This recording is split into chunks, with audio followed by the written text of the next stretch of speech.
Sungguh-sungguh Allah sangat ridho ketika seorang hamba itu makan. Makan ketika sesuap nasi dia muji Allah, ketika minum seteguk nasi dia muji Allah. Itu kalau orang diridhoni Allah itu wali betul.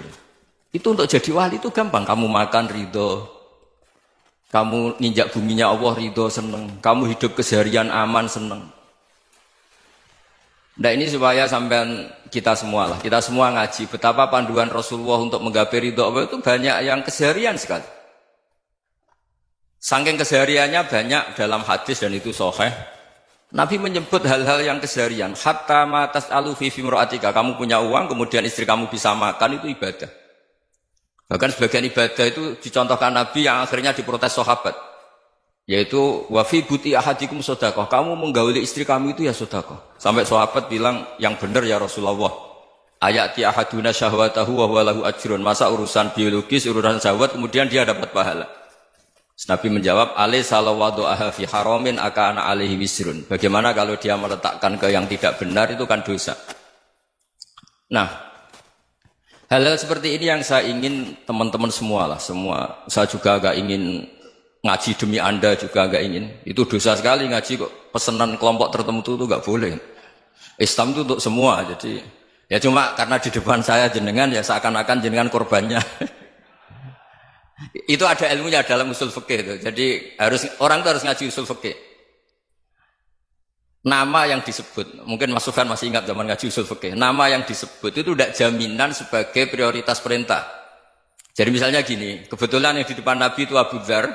Nabi ya bilang, ya Abu Dzarin ini uhibbuka misalnya, atau ya Mu'ad ini uhibbuka, atau ya Abu Hurairah ini uhibbuka misalnya. Banyaklah riwayat yang Nabi nyebut ya Abu Dzarin, ya Mu'ad, ya Abu Hurairah. Kemudian misalnya Nabi meneruskan khitab, ini uhibbuka, saya mencintai kamu, fakul dubur sholatin, atau sebagian riwayat disebut falatadaan dubura kulli sholatin, Allahumma inni ala dzikrika wa syukrika wa husni ibadatik. Saya mencintai kamu, siapa saja, Mu'ad bisa, Abu Dzar bisa siapa. Saya mencintai kamu, mohon kalau habis sholat kamu jangan lupa wiridan Allahumma inni ala dzikrika wa syukrika wa husni ibadatik. Ya Allah, tolong kami permudah supaya mudah ingat engkau. Anda tidak bisa mentang-mentang. Wong nama saya Parmin, nama saya Purnomo, itu yang diperintahkan Mu'ad misalnya. Jadi yang disebut satu, tapi khitab itu untuk siapa saja. Saya teruskan. Jadi saya mohon semua kita melakukan kebaikan itu, kalau dalam kaidah fikih disebut al-yakin la yuzalu bisyak. Banyak kebaikan yang kebenarannya itu 100%. Tidak punya efek samping ke pihak lain, ke kelompok lain, ke komunitas lain. Itu tadi misalnya Anda makan, dan itu murah sekali, hanya butuh satu piring. Setiap punyaan kamu muji Allah, setiap minum kamu muji Allah. Itu redaksinya Rasulullah SAW disebut, Allah sangat ridho ketika seorang hamba makan, kemudian dia memuji Allah. Atau minum, kemudian dia muji Allah.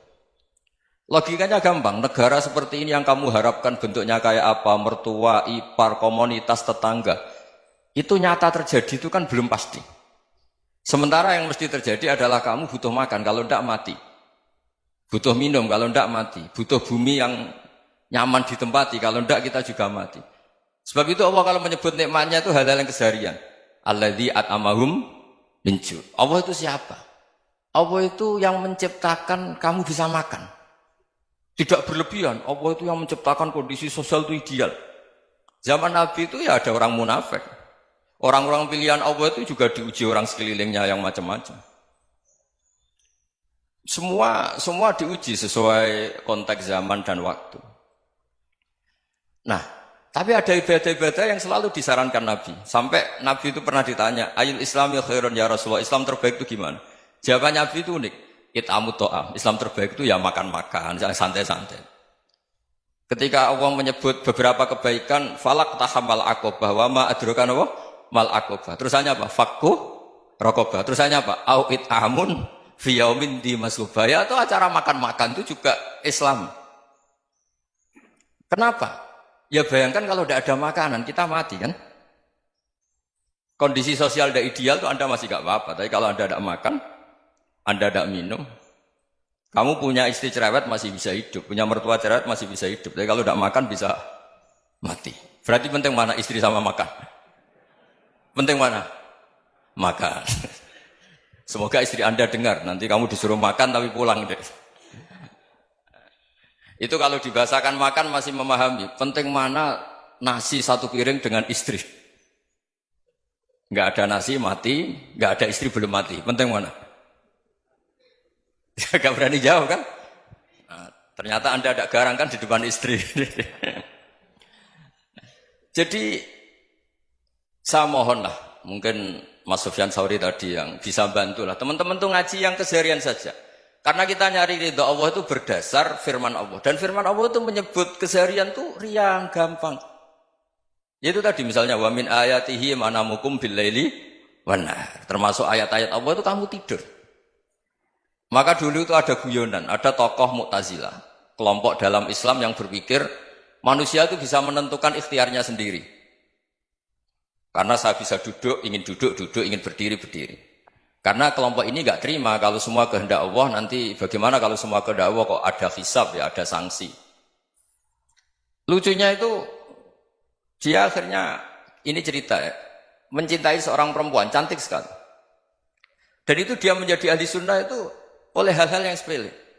Karena istrinya cantik, ya namanya suami istri hubungan intim. Terus ditanya, Mas, masih ingin lagi? Masih. Silahkan diulang lagi. Wah ya tidak bisa. Katanya manusia bisa menentukan yang diinginkan. Itu tobat itu. Itu nggak bisa ditobatkan Mas Sufyan Ats-Tsauri. Orang cantik yang mudah nobatkan orang itu orang cantik. Segampang itu. Akhirnya kita tahu, makanya kalau dalam kitab Hikam itu disebut al-aqil mayyakul madza yaf'alu wa hubi wal ghafil mayyakul madza af'al.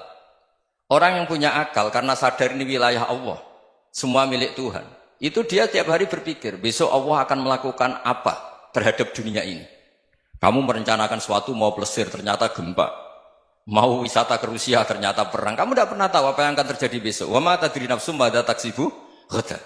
Tapi anda semua kita ini sering punya jadwal permanen. Makanya saya kalau diundang siapa saja, sana takdir. Yang jelas Gus ini acara penting. Ya masih acara penting nak pangeran ngersakno piye? Kok ape dadi pangeran? Kamu kok mau jadi Tuhan? Itu kadang ya kiai. Penting Gus acara ini jenengan harus memastikan bisa. Loh kamu itu yang ngajarin tauhid, sesuatu itu biadillah kok bilang-bilang apa pasti. Kalau saya terus tak tobatkan kamu kata saya. Ya kalau gitu Gus bilang insya Allah. Wah itu hati saya, fisik saya, roh saya sudah bilang insya Allah. Tidak usah kamu latih kata saya. Nah hal-hal tauhid keseharian itu gampang sebetulnya. Wal ghafil yaqulu madza af'al. Tapi orang yang lupa Allah dia setiap hari bilang besok apa? Kita bisa melakukan apa? Seakan-akan dia itu aktor, dia penting, dia subjek permanen, dia. Padahal kita ini hanya objek kehendak Allah Subhanahu wa taala. Karena kita yakin sesuatu yang terjadi di alam raya ini kita tidak bisa apa-apa. Makanya saya sering ngaji, sering bilang saya. Ketika Anda mensifati Allah, Dia yang menghidupkan. Sudah itu tanamkan sehingga ketika kita mati santai saja. Kenapa santai? Allah punya cara menghidupkan kita. Zaman kita hidup juga gak tahu caranya ngelola jantung, ngelola paru-paru. Kamu juga gak tahu ngelola oksigen yang tidak beracun, tidak mengandung polusi. Tahu-tahu hidup. Gak ingin tua ya tahu-tahu tua. Gak ingin mati tahu-tahu mati. Selama ini kita hidup juga gak tahu apa sebetulnya. Hanya gaya tok, punya jadwal, punya planning. Kalau kamu bisa menentukan pilihan Anda, pasti Anda istrinya cantik, 4 neriman semua, kona'ah semua. Nyatanya enggak kan? Ada 1 jelek, cerewet. Wah itu kan, nyatanya enggak bisa apa-apa Anda kan? Dan kamu bawa mati lagi. Itu kan, istri Anda juga gitu, punya keinginan, punya suami yang ganteng, yang jabat, yang neriman, yang enggak poligami. Ya enggak kesampaian juga. Kalau kita ngitung tingkat kegagalan kita itu gagal terus. Ya kan? Nah, terus ingat Allah. Madza yaf'alu wa bi. Orang yang punya akal selalu berpikir Allah itu menghendaki apa terhadap saya. Lalu sama-sama orang melihat orang yang serius. Itu kata Anda itu pemikir berat, serius. Senang punya tokoh yang merengut karena kamu anggap serius. Tapi sebagian orang anggap orang yang serius itu wong merengut, wong masam, wong muka kok ditekuk. Jadi sama Itu hati ya muqallibal qulub tsabbit qalbi ala dini. Karena kita enggak tahu cara berpikir kita tentang orang lain, tentang sekeliling kita. Misalnya kita orang baik yang jenis ngurmat fakir miskin. Ada orang bangun masjid mewah itu janggal. Apa artinya masjid mewah kalau banyak orang kelaparan? Tapi kalau yang jenis pendidikan apa artinya masjid mewah kalau tidak bisa ngaji? Nanti yang jenis infrastruktur apa artinya ini kalau semuanya punya sudut pandang yang berbeda-beda. Dan Islam mengapresiasi semua kebaikan. Tapi katakan semua kebaikan itu adalah kehendak Allah Subhanahu wa taala. Karena apapun baik Anda itu pakai fasilitas yang diberikan oleh Allah Subhanahu wa taala. Sehingga ini yang disebut qulillah tsumadarhum fi khawdihim yal'abun. Ya kembali tadi ke tema-tema bahwa keseharian Anda ini sudah Islami. Saat Anda tidak bisa melakukan apa saja. Saya sering ada jenazah, biasanya kalau tetangga meninggal saya sering disuruh ngelepas. Saya bilang orang ini baik karena sering ngelamun di rumah, sering nganggur di rumah. Ditanya sama anaknya, kenapa Gus nganggur baik? Ya kalau dia nganggur artinya juga agak berbuat sesuatu yang maksiat kan?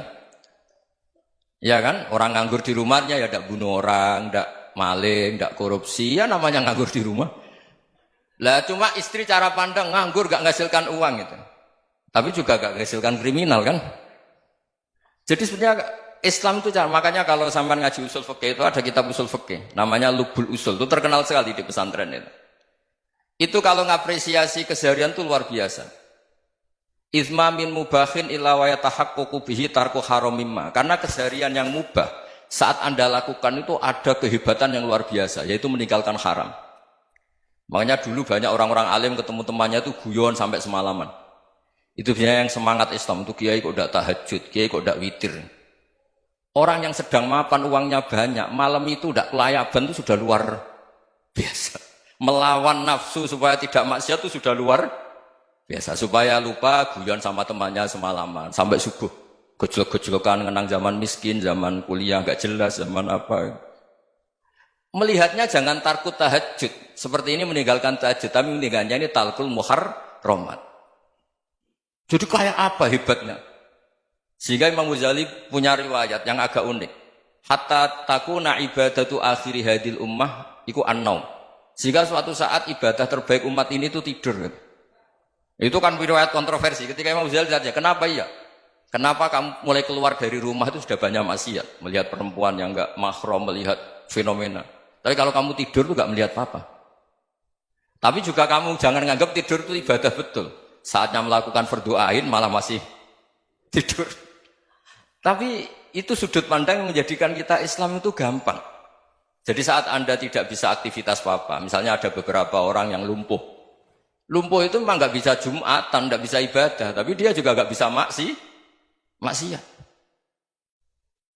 Tidur itu memang Anda saat itu tidak bisa tahajud, tidak bisa witir, tapi saat itu ada zina, ada maling, tidak gosipkan orang, tidak bully orang, tidak menanamkan kebencian, tidak hasud. Sehingga tidur menurut Allah Ta'ala wa min ayatihi manamukum billaili apa? Wanahar. Karena di tidur itu selain ada unsur istirahat, jaga kestamina, juga ada unsur meninggalkan beberapa keburukan. Nah saya mohon ibadah yang keseharian ini kita jaga. Supaya kita semua baca ayat itu fasih. Fasih itu tertanam di hati. Allah itu siapa? Alladzi at'amahum min ju'i wa amanahum min khauf. Dan Allah kalau cerita di Quran itu anna subabnal ma'a subba thumma syaqaqnal ardhan wa syaqqa fa'ambatna fiha habba wa inaba wa qadba wa zaituna wa nakhla wa hadaika hulba. Kamu tahu saya ini siapa kata Allah? Saya ini adalah Tuhan yang menurunkan air, kemudian ada tanaman banyak. Habba wa inaba wa qadba, ada zaitun, ada tin, kalau orang Jawa mungkin ada tela, ada padi, ada mangga, ada pisang. Sudah. Wa inaba wa zaituna wa nakhla wa hadaika hulba. Ada perkebunan yang lebat. Tujuannya apa? Mata Allahkum, silahkan kamu pakai, kamu nikmati. Tapi karena kadang kita ini punya ide-ide besar. Tadi untuk syukur saja nunggu punya istri riman, rumah baik, tetangga baik, komunitas baik, semuanya baik baru syukur. Lama-lama nanti ada di surga, syukurnya nunggu surga paling kelas A. Itu sudah ada yang menghuni Rasulullah, kamu nggak boleh di situ.